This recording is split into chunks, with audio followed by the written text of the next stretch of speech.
Good evening. It is Friday, November the 1st, about 6 o'clock p.m. This is meteorologist Shay Gibson bringing you a final wind and weather forecast for CORA's James Island Yacht Club Centennial Cup starting tomorrow morning, 9 o'clock a.m. Let's go ahead and look at the website here. I do wish everybody the best in your races tomorrow. I know there's several of them going on. I think it's going to be a good day for racing overall. Let's see the upcoming events here down at the bottom right, and you can get to this page from the CORA website to get to the sailing instructions if you haven't looked at this already. Hopefully many of you have, but there's some more details here if you choose to look. And there's skipper's information under offshore wind and weather is what this forecast will be, as well as the one from Wednesday night, which I talked of. Things haven't really changed very much since Wednesday night, so models are being very bullish on bringing down a northerly wind that sort of backs a little bit more to the north, northwest, or northwest, and then maybe back to the north later. But we'll talk details in just a moment. Let's go ahead and take a look at what's going on around the eastern side of the United States. So pretty quiet. We had a cool day today, a nice chilly morning to start, and now temperatures are dropping off again down into the lower 60s. We're expected to get down into the low 50s tonight, probably see some upper 40s inland, but no rain to speak of and no clouding. There's a very weak front right here along the northern Gulf states, but nothing to worry about as far as rainfall. A very dry air mass in place right now. We're going to continue to see this through tomorrow until maybe late tomorrow afternoon when we could see a shower or two sneak up from the south, and I'm going to talk about that in just a minute as well. Let's take a look at the GFS model.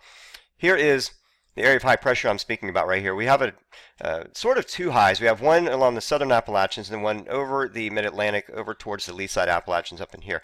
These are both really just sort of driving down this northerly flow today that we saw. It did moderately pulse this morning, so we did get some winds up near about 18 knots at one point. We had gusts down into the low 20s, so it got a little bit of aggressive northerly punch behind it. As we go forward on the GFS, we see that high just continued to be expanded. We have sort of a blocking pattern in place as the subtropical ridge lifts up from the south. We have a polar ridge dipping down from the north. We have high pressure caught in between, and so that's just creating a northerly wedge down into the southeast region. The next player on the board is going to be this high right here, which is going to be driving down this northwest flow into the southeast region some point tomorrow. Now from a distance it doesn't look like it's going to get too aggressive, but in time it will increase the winds, not for tomorrow but maybe for Sunday. But with this high pressure up here to the north bringing down a northerly flow, this could be a competing direction for this, where we start northerly and then start to back somewhere in between that north and northwest flow. And that's going to be a little bit of an issue as far as wind speeds being consistent, because winds will tend to back or fade with that offshore flow competing like that. When we have two similar air masses and high pressure, sometimes we see a fading because there's no low pressure really in between to drive that gradient, and that's really what it's all about. Let's take a look at the WC surface map. You see this in a little bit clearer with the high pressure that's built over the southeast. You see the two lobes, the dominant low over towards the north, and then the less dominant over here to the south and the west of that one. And this stretches across the southeast region tonight. Overnight tonight, we see the high really sort of elongate. This is going to keep that northerly flow going down across our area. Now we're watching this area of low pressure along a cold front for later in the day, but it's not going to have any effects for the race for tomorrow morning. Just a mention of a shower later, and we'll see that on the HRRR 3 kilometer in a little bit. As we go forward, we see this high pressure. One thing you can't really see here is that it's a pretty strong dome, 1037 millibars, and this front is very weak. There's really no clouds associated with it and no rains. It's a very weak front, making a very distant connection to the Gulf. And what happens is these northwest winds punch through this front and they start to go downslope of the Appalachians. Once they go up and over the ridge, then they start to go downslope, and that's what's going to be mixing with these northerly winds coming down. So if you can kind of see a better idea of what's happening here by tomorrow morning, and that by noontime to early afternoon, which you see that northwest flow start to show up ahead of that cold front by tomorrow afternoon. So that's something to take a look at. If we look at sail flow and we're going to use the Fort Sumter Front Range Light for the sensor guidance here, and I'll just select all models. We'll take a look. We'll see how much agreement we have, and it looks like there's a pretty good unanimous agreement for these models to show a little bit of an aggressive northerly flow to start. Now the NAM 3 is on the bottom here. I think that's underestimating. Whereas the Quick Look, which is a blend of her and another high resolution, has it a little bit on the high side. That might be aggressive as well. So I'm going to call for the race at 9 o'clock a.m. This is a tough call because winds may be fading at this point, but I would tend to think that we're going to be starting out somewhere between 10 to 14 knots across the harbor. Now it's in open spots from the north direction. So as we get out into the jetties, things tend to clean up, but we have to look at the tide as well. If we have an incoming tide with an offshore wind, you end up with some pretty pretty steep caps that go on out there, some capping, maybe a little bit of horsing going on with the more aggressive winds. So hopefully we won't get winds up towards 18 knots, but that's not out of the question. We may start out somewhere between 14 and 18 across the harbor and then back down a little bit, maybe down to 11 to 15 by 9 a.m. But I'm calling for 9 to 13 to start. Just for all intents and purposes, I'm sorry, 10 to 14 knots to start for all intents and purposes at 9 o'clock a.m. As we go through the next couple of hours, we see this north-northwest influence start to come into the picture and winds fade a little bit. I tend to think that it won't fade quite this much down at the bottom around 4 or 5 knots. I think we'll stay somewhere between 8 and 12 knots during this time.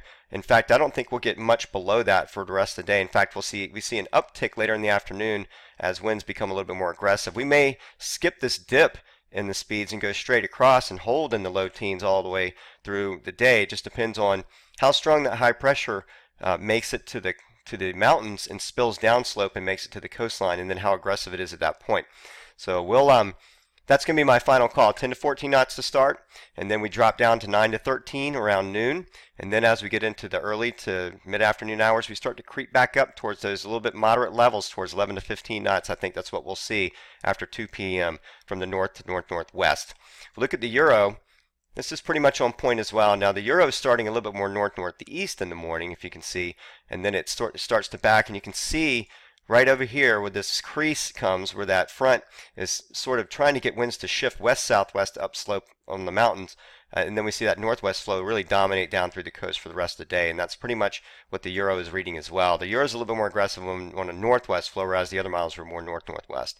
The HER for precip, now it looks pretty dry. I mean, I'm running this for the next 18 hours and there's nothing on precip for composite reflectivity. As we get later in the day, we see some shower activity, some very light shower activity creeping up from the south, and this could start to make its way up towards the coast by mid-afternoon. I'm sorry, did I say late afternoon? Late morning. And as we get into mid to late afternoon, those showers may creep up towards the Charleston area. It's a very small chance for that to happen because of the dry air mass in place. It would take a significant amount of rain to push through and actually make some showers. But just to be aware of that, bring your raincoat along just in case. As far as wave heights, let me stop this and back it up a little bit. Now, Wednesday night, I talked about this being east swell or east-southeast as it cuts into the coastline, sort of refracts in between land masses here towards the east-south, from the east-southeast. And we're going to keep just here inside the harbor. We have incoming tide with with offshore winds. We could kick up a little bit of swell, 1 to 2 feet. And then as we get into, whoops, this thing has a mind of its own if you let it run here. Let me stop it right there. And then as we get out to the jetties, swell increases. So we're called 2 to 3 feet out from the middle towards the end of the jetties.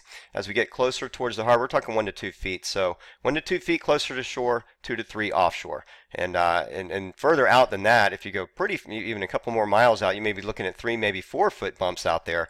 So just to be aware, there's going to be a little bit of a swell to deal with tomorrow. Now, as far as the tide height, 6.5 feet, we'll have an incoming tide from 6 o'clock a.m. all the way until this time at about 1 o'clock p.m. So that's going to be your tidal swing. This is from the official tide gauge of the National Weather Service. But notice here that it's 1 foot low tide and 6.5 high tide. That means the current won't be ripping as hard as it would be if it were another foot down. So if we're talking about a 7-foot swing, the current would be a lot faster. This current doesn't look to be quite as strong. It looks like we're entering into a neap tide phase where the low tide is actually higher and the high tide is lower. So that's kind of good as well. Not too much of a current to deal with. For mediograms, as far as air temperature, looks like tomorrow morning we're going to wake up a little bit on the chilly side in the low 50s, and then as we get into the peak heating of the day, it looks like we're going to top out right around 69 to 70 degrees. We may hit around 75 inland in some points, but over the water, the sea surface temperatures, if we go back to, I'm going to make sure I get this one right, sea surface temperatures right now have cooled just a hair to 74.3 degrees, and that is the official tide water gauge at French Quarter telling us that. Now offshore maybe a couple of degrees cooler, so just keep that in mind as well. And I think that's going to do it for this forecast. It looks pretty high and dry for tomorrow, lots of sunshine, and the winds will be, I think, pretty good for sailing. So best of luck to everybody, and stay safe, and I will see you next year for the next big event for CORA. Thank you.